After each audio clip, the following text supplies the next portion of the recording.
নমস্কার, আমি doctor Joyita Saha. Welcome to doctor Joyita's dental and facial aesthetic care. আজকে আপনাদের সাথে আমি আলোচনা করব পিআরপি মানে প্লেটলেট রিচ প্লাজমা থেরাপি নিয়ে। সেটা কোথায় করে, কেন করে, কারা করতে পারে, এর বেনিফিটস কি, এর কস্ট কত, বিভিন্ন জিনিস আমরা আলোচনা করব। তো চলুন শুরু করা যাক। পিআরপি মানে প্লেটলেট রিচ প্লাজমা থেরাপি। এটা কেন করা হয়? এটা ছেলে মেয়ে সবাই করতে পারে।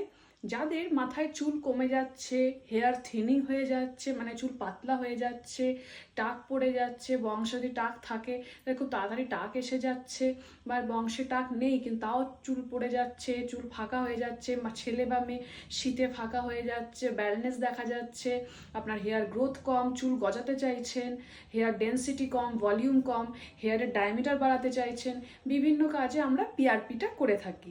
এটা কিভাবে করা হয়? এটা পেশেন্টের ব্লাড, মানে আপনার যদি পিআরপি হয় তাহলে আপনার ব্লাড আমরা নেব, নিয়ে সেটা সেন্ট্রিফিউজাল মেশিনে বসাবো। সেখানে ওটা সেন্ট্রিফিউজ করা হবে, সেখান থেকে প্লাজমাটাকে সেপারেট করব। প্লাজমাতে প্লেটলেটটা সেপারেট হয়ে যাচ্ছে। সেই প্লাজমাতে আমরা জানি প্লেটলেট সেটাতে very much rich in growth factors. এই গ্রোথ ফ্যাক্টরস কি করছে? সেই গ্রোথ ফ্যাক্টরস আমরা প্লাজমাটা নিলাম, সেই প্লাজমাটা আমরা পেশেন্টের স্ক্যাল্পে ইনজেক্ট করব। ঠিক আছে, ছোটো ছোটো পাতলা পাতলা সিরিঞ্জ হয়, ইনসুলিন সিরিঞ্জ, খুব একটা ব্যথা লাগে না।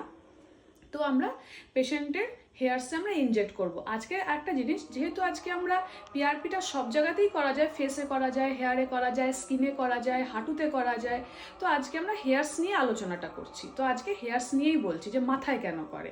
তো কিছু বলছিলাম, আমরা পেশেন্টের মাথায় স্ক্যাল্পে আমরা ইনজেক্ট করছি প্লাজমাটা। এতে কি হচ্ছে, যে এরিয়া অফ কনসার্ন, সেই এরিয়াতে আমরা পিআরপি প্লাজমা ইনজেক্ট করছি।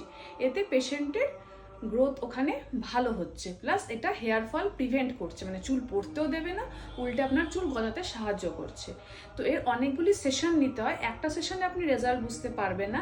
মিনিমাম 3-4টে সেশন, মানে 4 থেকে 6 মাস গেলেই আপনি বুঝতে পারবেন এর রেজাল্টটা। মোটামুটি যার কেমন সেশন দরকার সেটা আপনার ডক্টর আপনার কেস দেখে আইডেন্টিফাই করে আপনাকে জানিয়ে দেবেন। এর কোনো সাইড এফেক্ট নেই, জেনারেলি কোনো কমপ্লিকেশন হয় না। যেহেতু পেশেন্টের নিজস্ব ব্লাড দিয়ে করা হয়, তো এতে কোনো কমপ্লিকেশন হয় না। আর এর কোনো সাইড এফেক্ট কোনো নেই, যেহেতু আলাদা করে কোনো মেডিসিন আমরা ইউজ করছি না। এটা একটা ন্যাচারাল নন ইনভেসিভ প্রসিডিওর, তো সেখানে আর কোনো কমপ্লিকেশন বা রিস্ক ফ্যাক্টর থাকে না। কিছু প্রিকশন আমরা বলি পেশেন্টকে, যেমন যেদিন আপনি পিআরপি করবেন সেদিন কোন হেয়ারটা ওয়াশ করে আসবেন, আর পিআরপির পরে 72 ঘন্টার ভিতর কোনো স্টাইলিং জেল বা কালার্স না ইউজ করাটাই ভালো। আচ্ছা, এই পিআরপির কস্ট কেমন পড়ে? পার সেশনে আমাদের এখানে মোটামুটি 5000 থেকে 20,000 পর্যন্ত রেঞ্জ যায়। সেটা ডিপেন্ড করছে যে আপনি কোথায় করাচ্ছেন, আপনার এরিয়া কোথায়, সেটা আপনার ডক্টরের পরে ডিপেন্ড করছে। তো আশা করি আপনাদের পিআরপি নিয়ে এটা ছোটোখাটো একটা কোয়ারি যেটা ছিল আমি ক্লিয়ার করতে পারলাম। আর যদি কোনো আলাদা কোনো কোয়েশ্চেন থাকে বা কোয়ারি থাকে, কোনো ইনফরমেশান যদি দরকার হয়, কমেন্টসে জানাবেন। আশা করি আপনাদের উত্তর আমি দিতে পারবো। থ্যাংক ইউ, দেখা হবে অন্য কোনো ভিডিওতে। নমস্কার।